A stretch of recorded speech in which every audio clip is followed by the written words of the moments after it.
Welcome back to The Brief from Diagonal Media. We're your one-stop shop for creating content that moves the needle for your brand, your company, and your message.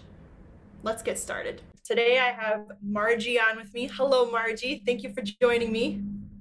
Hi, hello, Lillian. It's a delight to be here with you. It's a very special day for you today. Mhm. Yes, no pressure. It's my birthday. So this better be a great interview. Absolutely. I have no doubt. Thank you for joining me on your birthday. That's so wonderful. Mhm. And I want to let everybody get to know you a little bit. So you're a compliance advisor and a speaker. How would you describe what you do to people? Okay, great. Um, uh, I'm a compliance advisor, and since 2012, when I was hired by the Department of Homeland Security to be an external auditor to review over 7,000 I-9 forms and make corrections, I knew I found my niche. So I shifted my consulting practice to focus on compliance training. For me, it was great. I love it. I am a compliance geek. And the shift allowed me to then help employers and professionals learn how to develop a risk management strategy to avoid violations of all the changes in regulations nationwide. And I love the work. I love now doing the training, and thanks to how many topics there are. And as I got better and better, I happen to be right now one of the most up-to-date compliance officers, providing the most recent changes. And so focusing on that and also helping clients develop their employee handbook has been really key to my practice. That's amazing. And I can tell like you speak with such passion about it, which is incredible. You said you love to do it. What would you say is your favorite thing about your job and what you do? Well, the favorite thing is that, when I conduct these trainings and I do different things than what my other trainer and speaker colleagues are. I answer questions for free even after a training. I also offer free compliance tools that I customize myself. And it's a way to reward those who attend, and they walk away with tools that they can utilize, right away. People understand my passion. I've been asked to do all types of other HR, and I can do that. But this is my focus. I really do want to help employers, professionals, my colleagues. I mentor several HR professionals. And what's different about this is that, once they connect, they keep connecting. I had an attendee who's been to 4 of my trainings already. That's amazing.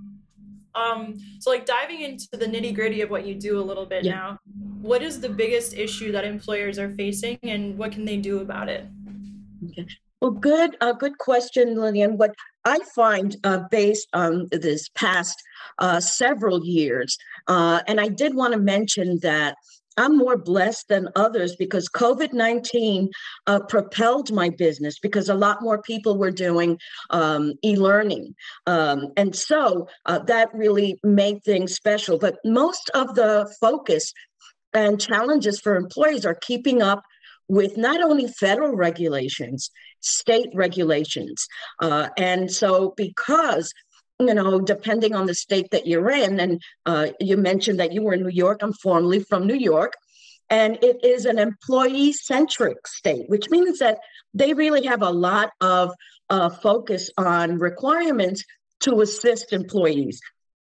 Now I'm in Florida. Florida is an employer-centric state, which surprises me, but it means that they focus more on protecting the employer. And so what I've done is really focus on all states, especially California, which has the most regulations protecting employees. And if you can make it in California, you can make it anywhere. Would you say the biggest issue or the biggest challenge then is like how to deal with remote work and the different regulations state by state? Absolutely. And because most of the changes, some of the employers are not aware that even with remote employees, they have to abide by the state requirements and state regulations. And that becomes a challenge. And I'm working with a client right now in defense contracting that she has, over 20 remote employees in different states. And I had to update each of those states' requirements, especially with remote. So that's a big challenge for employers that are not aware. But many employers understand that there's changes. States, there's at least for this past year, 35 to 45 changes in different states. And that is a challenge, in itself. And so I really value the updates that I share with them. If they attend a training of mine and they need some help, I tell them, please send me an email. I don't charge for that. And it keeps them also, connected. And who knows, that could be a client in the future. What would you say? People have been talking about the great resignation. What is something that employers can do to help retain the people who work for them? For the great resignation, it also really has to do with several things. First, you need to make sure that you are transparent. I know that sounds, cliche, but many states now are changing the rules of the game to stay on track. And now that there's a labor shortage. There's also employees that are moving from one place to the other because, supply and demand. So they have to do different things. My favorite audience are managers, because a manager could determine whether an employee stays or goes. And that's what the research has shown. And so if you connect with your employee, I've been in companies where managers don't even connect with their employees. So how can they credibly, evaluate them? The biggest issue that managers have with employees is the out of sight, out of mind. That means that, they're not connecting with them. So it's easy to feel isolated. It's easy to feel, like you're not part of a team. What onboarding tips can help employers and employees? The one thing about onboarding that I really try to share with clients, colleagues, do an orientation. Now, you may think of that as really basic. The orientation should be based on the employee handbook. What are the expectations? What are the highlights? What things? Everyone wants to know when they get paid.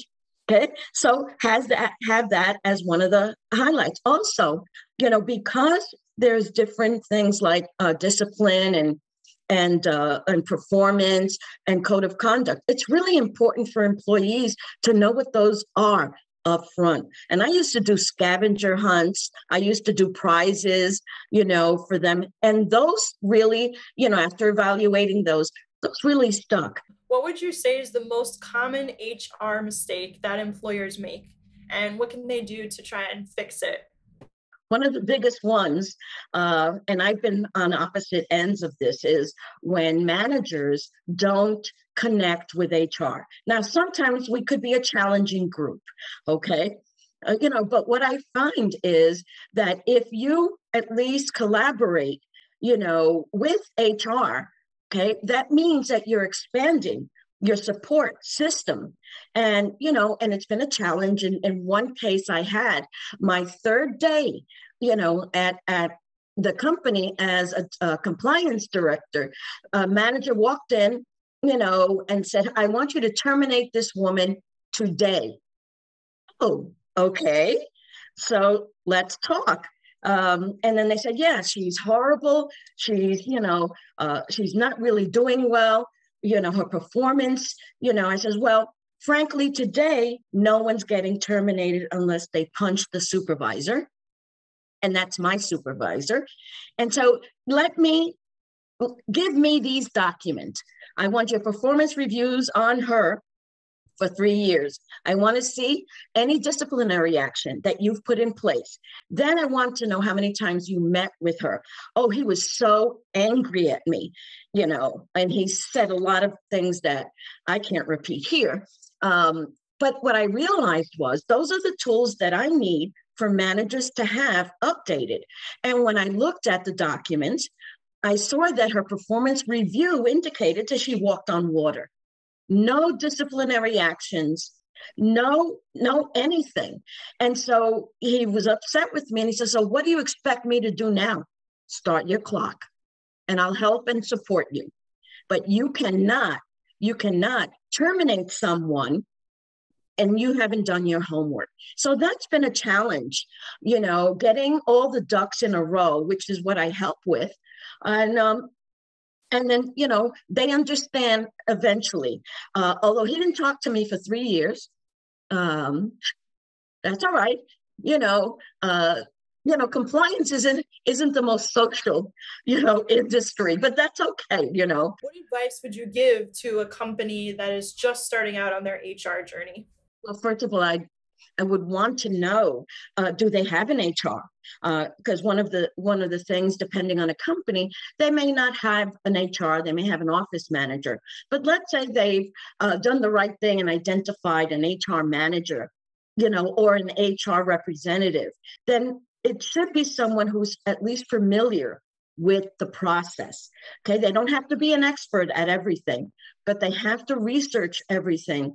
And what I recommend is, making sure leadership collaborates with HR many times. And not in the past years in corporate, America, I was always at the seat of the strategic table. But many companies do not include HR. It's an afterthought, and sometimes they think of us as a nuisance. And so if they support, the company, and the HR, of course, has to collaborate with the leadership as well, then that could start a really effective process. Any other closing thoughts or anything you want to share that I didn't bring out with the question? Well, Lillian, thank you for really identifying something that I am passionate about and take the time to at least focus a little bit on it. For me, it's important for employers and professionals to have resources. In all of my training, I provide links. Many in the HR industry are part of SHRM, the HR Association. They're awesome. Those are all resources that can be used because you can't be great at everything. And that's why sometimes it's okay to outsource something. For example, employee handbooks, they take time, and so if you have 101 things, well, guess what? You're not going to get to that one because there's no deadline driving you. And so, it's a way to understand what your limitations are and to identify the resources that you need to be able, to manage that. And that, to me, is one of the pluses of even doing a training. You're not going to be an expert after this training, but you're going to have the resources that you need to go back and go through the slides and the resources and maybe ask a question later on that you might have thought of. And so that's what my commitment is. Thank you so much for joining me for the brief. I learned a ton from you just now. I'm really grateful that you, again, took time on your birthday to sit down with me. What are you up to next? What are you going to do to celebrate your birthday today? So, what I'm hoping to do is to do something that I haven't done in a long time, which is scaring me. No, it's not bungee jumping. It's going to a movie, going to a movie, which we don't do often because of, obviously COVID and masks and stuff like that. But hey, that works for me. That's a great plan. Well, enjoy your movie. Well, thank you so much, Lillian. Have a great week and great success for the brief.